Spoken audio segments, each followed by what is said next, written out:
photo de Mars qui provient des archives de la NASA. Vous voyez quelque chose? Oui, c'est un petit rongeur de l'Arctique que l'on aperçoit, natif de l'île de Devon. Bien sûr, on sait que la NASA va expliquer aux fanboys que là, ils sont sur Devon.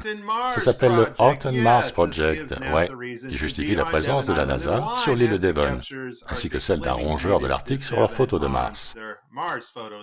Ici, on apprend tout sur les bulles, qui font l'objet de nombreuses vidéos YouTube. Et la NASA nous dit maintenant que les astronautes ont dorénavant des tubas pour prévenir la noyade. Là, nous avons le simulateur partiel de gravité qu'ils utilisent depuis très longtemps, pour simuler la pesanteur de l'espace. Aujourd'hui, les câbles sont un peu plus fins, ils se sont améliorés et ont incorporé des écrans verts. Ici, nous voyons un astronaute à Flagstaff en Arizona, et qu'est-ce que l'on voit dans le reflet de son casque? Je ne sais pas, peut-être que vous le savez. Quand on parle de réalité virtuelle, de transposition de visage en temps réel, il est possible que rien de ce que vous voyez à la télé ne soit réel. En fait, notre gouvernement se sert de cette technologie et s'en est servi contre le peuple américain. Et aujourd'hui, on peut l'utiliser pour simuler des événements, pour simuler des tragédies, ou pour simuler des attaques terroristes. Tout peut être simulé. On peut même simuler l'espace, mais ça je pense qu'ils l'ont déjà fait, et ça fait un moment. Jetons un œil sur Hillary Clinton. Pourquoi n'ai-je pas 50 points d'avance, pourriez-vous demander? Bien, le choix n'a jamais été aussi clair pour les familles qui travaillent. J'ai besoin de votre aide pour révéler à tout le monde les agissements de Donald Trump. Personne ne doit être trompé. Personne ne doit être trompé. À l'évidence, Hillary ne suit pas ses propres conseils. Ce que vous voyez ici est Hillary en parfait CGI. Ceci fut réalisé pendant la campagne alors qu'elle était malade.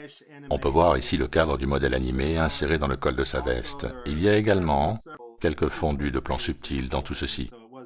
Ce n'était pas du live comme ils l'ont prétendu. Les amis, je ne vais pas m'attarder là-dessus. Il y aurait encore beaucoup à dire à ce sujet. Je vais vous montrer avec quelques clips d'Imagemetrics jusqu'où on peut aller avec ça. Mais là, ce n'est pas Hillary Clinton, c'est sa voix. Il fallait préserver son image pendant la campagne. Le résultat final est un personnage tellement vivant et humain que cela fascine et dérange en même temps. Yep, encore plus dérangeant quand ils s'en servent pour simuler des attaques terroristes. Bon, et lui, vous pensez qu'il est réel? On peut lire « Propriété de Activision Publishing ». C'est un fabricant de jeux vidéo.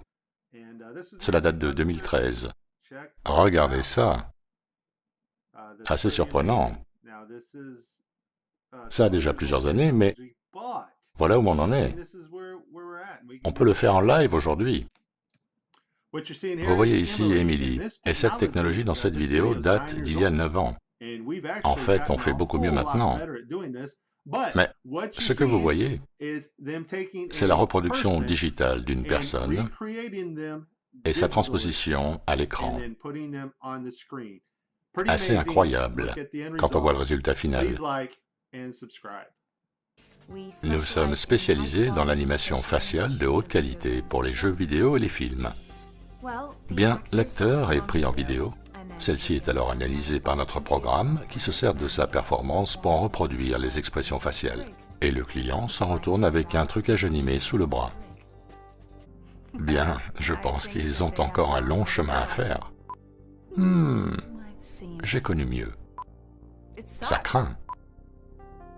Oh, je veux dire, sérieux, on peut passer à une autre question? Elles sont vraiment nulles.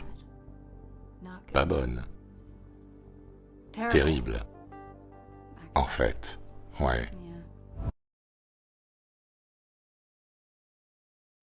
Merci de votre attention.